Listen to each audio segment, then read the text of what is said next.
Hello guitarists! So today I'm going to be showing you some of my guitar life hacks. These are things that just make my life easier as a guitarist. These are small things that can make a big difference or small things that make a little difference. Hopefully you learned something new. That's basically it. Let's get started. Cable through the strap method. You put your cable inside of your strap and then you put it in your guitar. That way every time you step on your cable, it stays in place. Velcro tape. This is super useful for pedals, obviously, to stick on your pedal board, and I do not buy this one at a time from Guitar Center or guitar stores. I actually go to a hardware store and buy 15 feet of it for 20 bucks. So hopefully you have a hardware store near you and you can get an entire roll. This may be just me, but I like to keep my area very clean and as neat as possible. It helps my writing process a lot, and it just keeps my head clear. I do not put every pedal I own on a pedal board anymore. It's just too much of a headache, and it just doesn't help my writing process. So keep your area very clean as much as you can. Get yourself a fancy little bowl that you can put all your guitar picks in, and then every time you go to find a pick and you can't find your pick, now you just go in here and then you pick one. Get yourself a cable tester. This has saved me so much time finding out what cable I have ground issues and which ones are just need to be thrown away or repaired or whatnot. This cable tester is a Hosa CBT 500 just cable tester, and it has everything on it. You can check your computer cables, your guitar cables, your mic cables, your 7-prong ones, just everything, USB. And you can even have this these little touchy thingies. But this thing is a brick, it's solid, and it just takes one 9-volt battery. This is great. You should get one.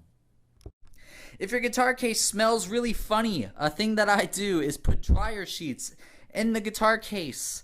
And then whenever you close the guitar case for a while, sooner or later, it smells way better than it does before. Another thing I do is whenever you buy a case and you put your guitar in it and you can feel it rock back and forth, make sure you always have something to support it. Put a towel or put this nice piece of foam over that guitar and then close it. So you do not want your guitar to rock back and forth and have, I actually had a switch, the toggle switch, break because my Les Paul was in here and it just hit this and broke it. So always put a piece of foam in and make sure your guitar stays very sturdy in it, and make sure you put it on the top, not the bottom.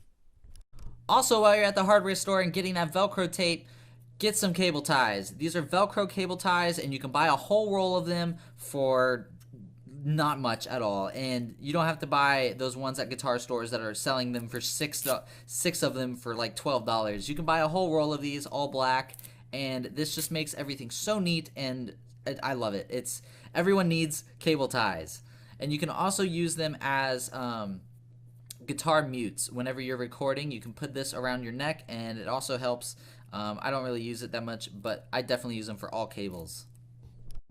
If you are having some problems in the studio or with your guitar in general, making weird sounds with the strings every time you do a palm mute, what you should do is get some painter's tape over the strings right here, and if you have even more issues, tape over the strings right here, and that usually stops the kind of buzz that you get whenever you start recording. Another trick that we learned at Chinchilla Studios, our personal studio, is if you grab those foam earplugs and you squish them flat and then you put them under the strings and then they swell up, it stops the weird string sound that you get whenever you record and you stop.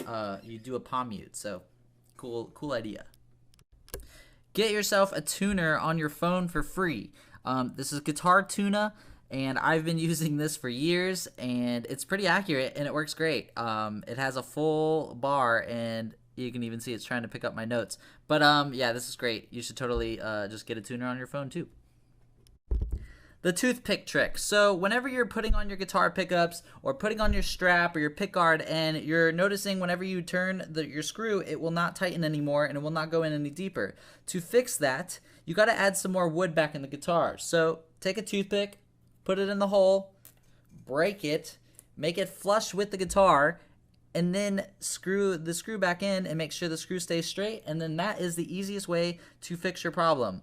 You can add wood glue. Some people suggest doing that, but honestly, I just use a toothpick, and it naturally keeps it at the same state that it was and doesn't keep my screw stuck if I ever have to replace it.